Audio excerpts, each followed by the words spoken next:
Yesu ashimwe bene data, ndabasuje mu izina rya Yesu. Imana y'amahoro ikomeze ibane namwe aho muherereye hose mu mpande enye z'isi. Imana ikomeze ibiteho kandi bagirire neza. Amahoro y'Imana abane namwe. Tugeze muri wa mwanya mwiza wo kuba imbere y'Imana, tugiye gutangira dusenga. Data wa twese uri mu ijuru, turagushimye, turaguhimbaje, tugushimiye uburinzi bwawe, dushimye kubw'uyu munsi watwongereye, icyubahiro ni icyawe. Mana, tugeze imbere y'ubwiza bwawe, tweze tuboneze rwose, dukure umugayo wose watugaragayeho mu byo twavuze, mu byo twatekereje, mu byo twakoze, tweze tuboneze rwose, twejeshe amaraso y'umwana wa Yesu Kristo, kimara kutubabariza ubane natwe muri uyu mwanya wo kumva ijambo ryawe, kandi twemerere umwanya w'umugisha n'ubimfabusa. Icyo twanze ni ukora kwa Satani n'ingabo ze, mu izina rya Yesu Kristo dutumiye Mwuka Wera kugira ngo aze ategeke mu ruhande rwacu. Ibyo misenze nizeye mu izina rya Yesu, amen. Tugiye dusoma ijambo ry'Imana dusanga mu byakozwe n'intumwa ibice 11 umurongo wa 23 kugeza ku murongo wa 24. Reka nsome mu izina rya Yesu. Asohoyeyo kandi abonye ubuntu bw'Imana aranezerwa, abahugura bose ati, mugume mu mwami Yesu mumaramaje mu mitima yanyu, kuko Barinaba yari umunyangeso nziza, wuzuye umwuka wera no kwizera. Abantu benshi bongererwa umwami Yesu. Iryo ni ijambo ry'Imana. Bene data, ijambo ry'Imana ritubwiye Barinaba yari yajyanye ubutumwa bwiza muri Antiyokiya. Agezeyo ngo abonye ubuntu bw'Imana, abonye kuntu Imana iri kuhakorera, abonye kuntu hari abantu bari guhamya Imana, ngo aranezerwa.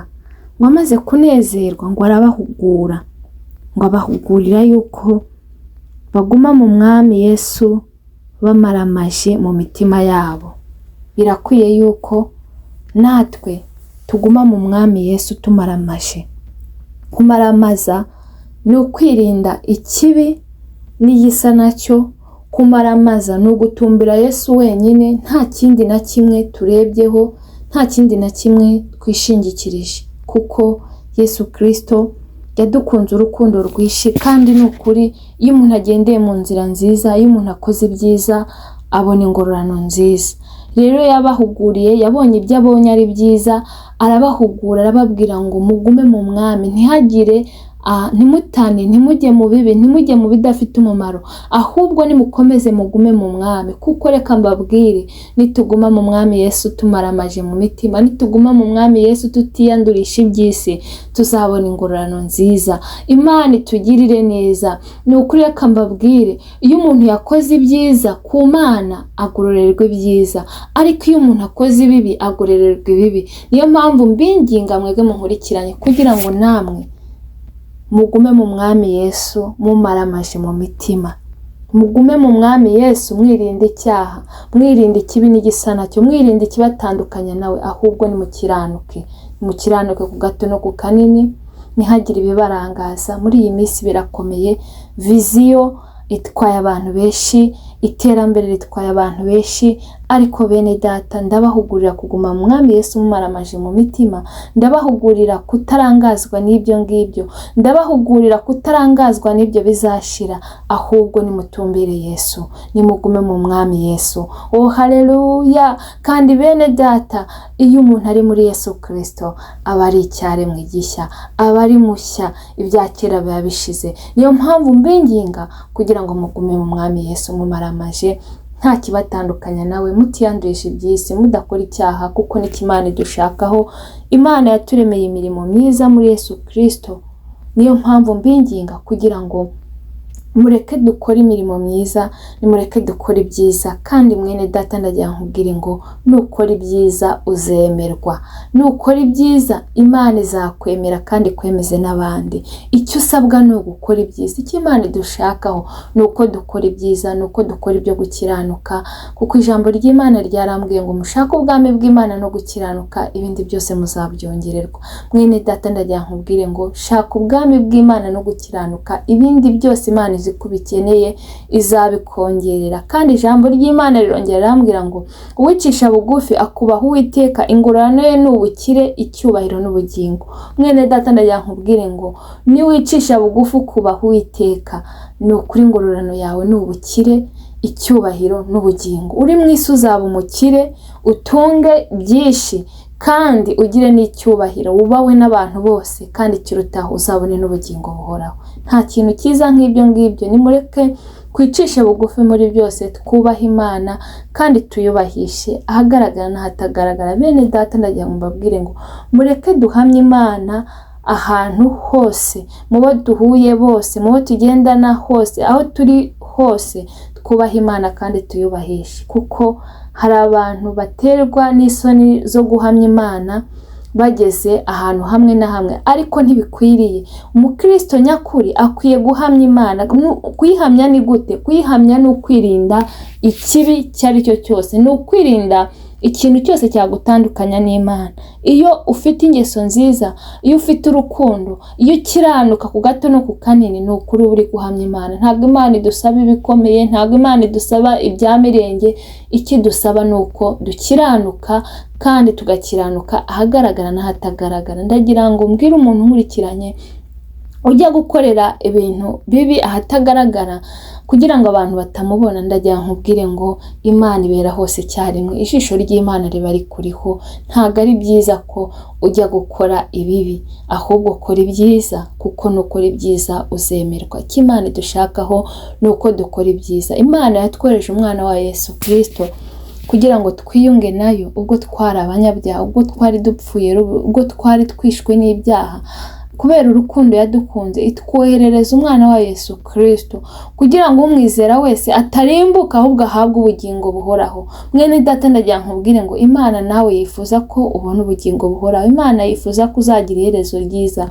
Ntabwo inezererwa ko ari umuntu uzajya mu muriro, ntabwo inezezwa nuko umuntu yazapfira mu byaha. Ikinezeza ni uko umuntu ahindukira akareka ikibi, ubundi akajya mu nzira nziza.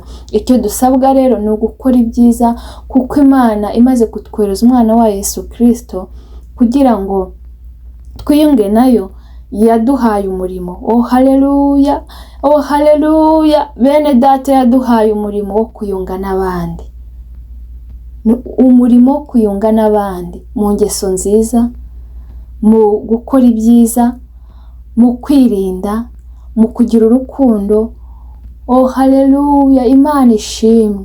Ibyo byose wabikora, kubwira abandi amagambo meza, guhumuriza abababaye, gusura abarwayi, gusura abababaye. Ibyo ngibyo ni by'Imana, niwe murimo yaduhaye kugira ngo tuyifashe kuyunga n'abandi. Imana itugirire neza. Birakwiye ko rero wowe nkurikiranye ukiranuka ukagira ingeso nziza. Tubwiwe muri iri jambo ry'Imana ko Barinaba yari umunyangeso nziza.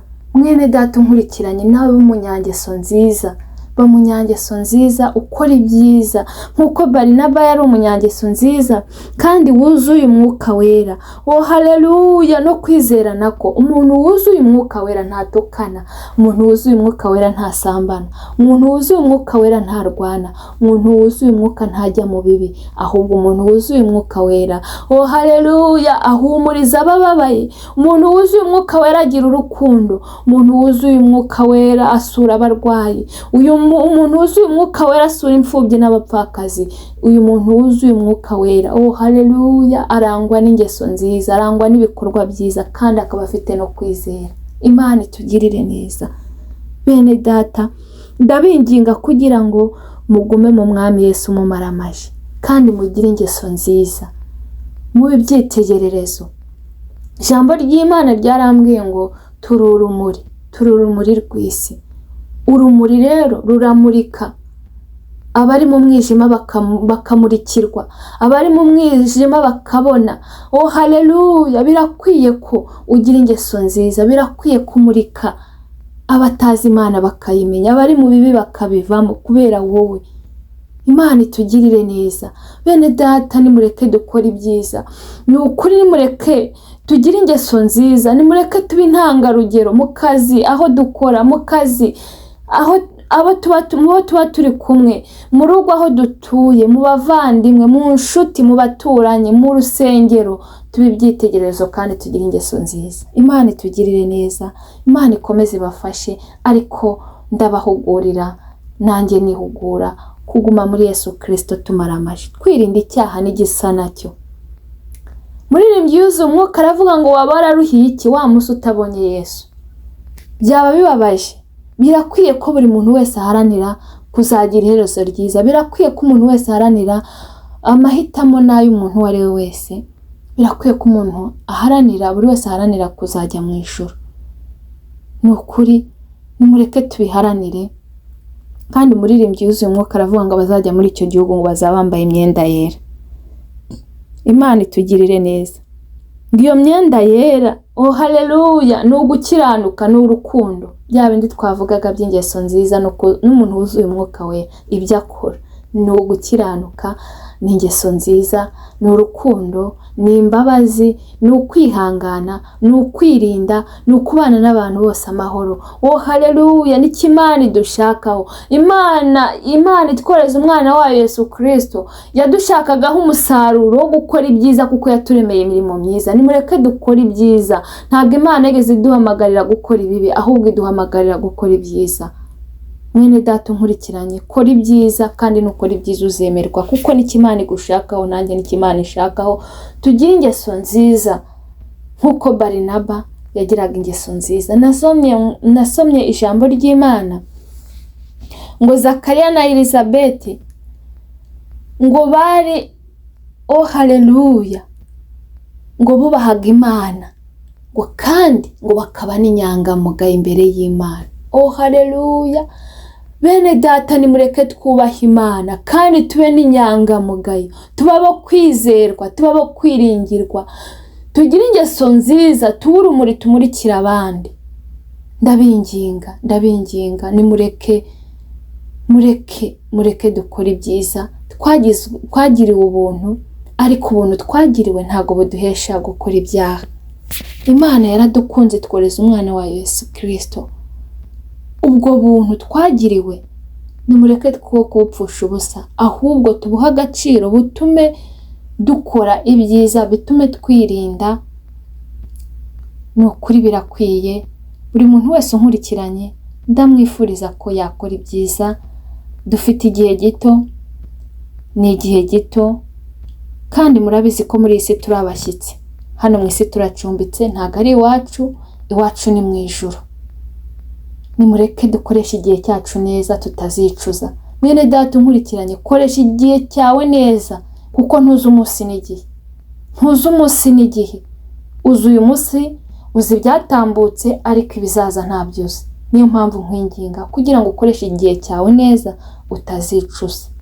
Nanjye nkoresha igihe cyanjye neza uko Imana ikiduhaye, kandi ugikoresha ukora ibyiza, ukora ibyo Imana ishaka, kugira ngo uzabone iherezo ryiza. Buri muntu wese ndamwifuriza kuzagira iherezo ryiza unkurikiranye. Buri muntu wese ndamwifuriza kuzaba mu gitaramo cy'abera. Buri muntu wese ndamwifuriza ubwo Kristo azaba aje gutwara itorero ko nawe azazamurwa. Oh haleluya. Bene data, nagira ngo mbibutse ngo azaza atunguranye, azaza nk'umujura, ntawe uzi umunsi n'igihe. Niyo mpamvu ukwiye kwitegura, nanjye nkitegura, tugakora ibyiza, tukagira ingeso nziza, tukaba inyangamugayo, tukaba biringirwa imbere y'Imana. Ni ukuri, iyo umuntu akoze ibyiza, iyo umuntu akoze ibyo Imana ishaka, Imana nayo iri mu ijuru iranezerwa. Ijambo nasomye byarambwiye ngo iyo tuvuze ibitunganye tugakora ibitunganye, ngo Imana iranezerwa. Nimureke rero dukore ibyiza, kwirinda ikibi, kubera ko Imana ntabwo yize duhamagarira kwanduzwa, yaduhamagariye kwezwa, kandi ishaka ko twiboneza nk'uko nayiboneye. Imana itugirire neza, Imana ikomeze ibagenderere. Ariko mwene data, najya nkubwire ngo niwumva ijwi ry'Imana ntunangire umutima, kuko ijambo ry'Imana nasomye ryarambwiye ngo dore ngeze ku rugi ndakomanga, niwumva ijwi ryanjye ugakingura, ndinjira nsangire nawe. Yesu Kristo, Imana iri ku rugi, iri gukomanga ku mutima wawe. Niwumva ijwi ryayo ntunangire umutima, ahubwo uyemerere izi kubera umuyobozi. Imana itugirire neza, Imana ikomeze ibamere umugisha. Ndabwira n'umuntu utari wakira Yesu Kristo nk'umwami n'umukiza, igihe ni iki kugira ngo mwakire, ejo ntuhazi. Uyu munsi ni umunsi wawe, mwakire, akubere inshuti, akubere umujyanama, kandi muri Yesu Kristo niho tubonera ubugingo, niwe nzira n'ukuri n'ubugingo, ntawe uzajya kwa Data atamujyanye. Kandi ijambo ry'Imana nasomye ryarambwiye ngo ufite umwana, ufite uwo mwana niwe ufite ubugingo, ariko udafite umwana w'Imana nta bugingo afite. Mwene Data ndagira nkubwire ngo niba udafite umwana w'Imana nta bugingo ufite, ahubwo mwakire, agufate ukuboko azakugeze mu ijuru amahoro. Murakoze, Imana ibamere umugisha. Reka dushime Imana kubwira ijambo. Data, mu izina rya Yesu ndagushimiye, ndaguhimbaje, ngushimiye kubwira ijambo ryawe ryiza. Barinaba ngo yageze muri Antiyokiya, ngo aranezerwa ngo ahabonye ubuntu bw'Imana, ngo arangije ngo abahugurira kuguma mu mwami Yesu Kristo bamaramaje mu mitima. Data mwiza, ndasenze cyane kugira ngo abankurikiranye nabo bahe kuguma mu mwami Yesu bamaramaje mu mitima, mu izina rya Yesu Kristo. Kandi abatari bamwakira bahe kumwakira, kuko twamaje gusobanukirwa yuko Kristo ari we nzira n'ukuri n'ubugingo, ntawe uzajya kwa Data atamujyanye. Bahe kumwakira, kandi ubahe kugira ingeso nziza, ubahe kuzura umwuka wera, kandi ubahe kwizera. Oh haleluya, oh haleluya. Biteho bagirire neza, buri wese uko agukeneye umwiyereke, kandi unyemerere ubahe gukiranuka ku gato no ku kanini, ubahe kuba maso, kuko muri isi turi abashyitsi. Mana, biteho abarwayi bakize, bafite intimba n'agahinda baha amahoro mu mutima. Murimo wawe komeza uwagure, ugabanya abarimbuka wongera abakizwa. Abatari bakwakira, abatari bakira Yesu Kristo nk'umwami n'umukiza w'ubugingo bwabo, bahe kumwakira. Abacitse intege bongerera imbaraga mu izina rya Yesu Kristo. Wakoze mwami ko abanye natwe, tukweretse n'ababyeyi bategereje urubyaro, nabo biyereka ubagirire neza. Imbaraga z'Imana zibane nabo, gukora kw'Imana kugaragare kuri bo. Urakoze kumvishe gusenga, icyubahiro ni cyawe n'iteka ryose. Amen. Mwakoze cyane. Imana y'amahoro ikomeze ibiteho kandi bagirire neza, buri wese uko ayifuza ayibone, kandi ikiruta ikomeze barindira ubugingo. Naho utaha. Bye.